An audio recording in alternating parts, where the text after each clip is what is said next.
السلام علیکم غالب جانا. غالب دا مو اوس ونیول په پنجشیر ولایت کې دا غټ مزایل دي. دا تقریبا داسې وښیه چې 40 دونې دي. غټ مزایل دي. دا مو اوس روان کړي دي پنجشیر ته. دا مو په پنجشیر ولایت کې ونیول. ګورې هې دغه غټ مزایل دي. پوه شولې؟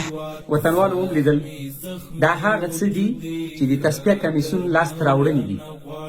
کاش کې چې یوه میاشت مخکې تصفیه کمیسیون خپل کارونه شروع کړي وي، خو اوس هم وخت تېر نه دی. ډېر ښه کار یې کړی دی او باید نوره یې ګړندۍ کړي دا پروسه، ډېره یې ګړندۍ کړي او ولایاتو ته یې نورو ولایاتو ته یې باید وغځوي. دغه سرمایه چې نن دوی راټوله کړې ده، تاسو وګورئ ورته، دا باید د چا په اختیار کې واوسېږي؟ آیا دا د لنډغرو د یوې ولسوالۍ په اختیار کې باید دا صلاحي، که دا د ملک دفاع وزارت او د ملک کورنۍ چارو وزارت په اختیار کې واوسېږي داسې صلاح؟ دا د یو ولسوالیو د یوې ولسوالۍ غله چې 4 غله لري، غله نومونه یې زه درته اوس اخلم چې احمد شاه مسعود، رباني او مزاري او فهیم، خدای پاک به دوی نه بخي.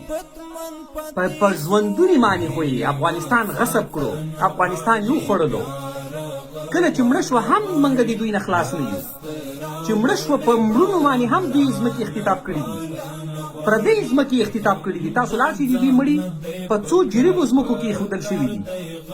موږ د اسلامي حکومت نظام باندې غږ کوو چې د دوی مړي راوباسئ او مړي د دې ځینه لرې کړي او هغه ځمکه چې غصب کړې ده باید خپله مالکانو ته وسپارل شي.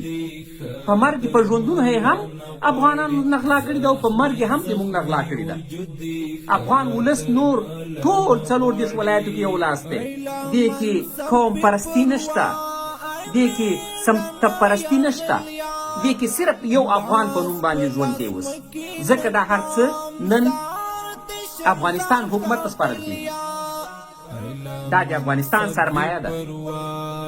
لنډغرو به چې کله کابل کې دغه 4 کسانو اتلینې لمانځلې، هر یو ته به 50 میلیونه ډالر د کلنۍ بودجې نه حکومت ورکول او دوی به چې څومره ورانۍ کولو په کابل کې، په نورو ولایاتو کې تقریبا 50 میلیونه ډالر به دوی صرف دولت ته او دې ملت ته خساره اړوله. هوایي ډزو کې به څومره کسان ویشتل، څومره کسان به دوی په موټرو وهل په دې ورځو باندې. شکر الحمدلله هر څه نور ورک شول دي. هغه پاڼه ټوله بدله شوه دي ژوند. افغان اوس په افغانستان کې آرام ژوند لري، نه پکې لنډغر لري، نه پکې زورواکی شته. قانون پکې حاکم دی. هر سړی د قانون لاندې ژوند کوي. اسلامي قانون پکې حاکم دی. د قانون نه هیڅوک پکې لوړ نشته دی. وطنوالو په داسې خلکو نور باور مه کوئ.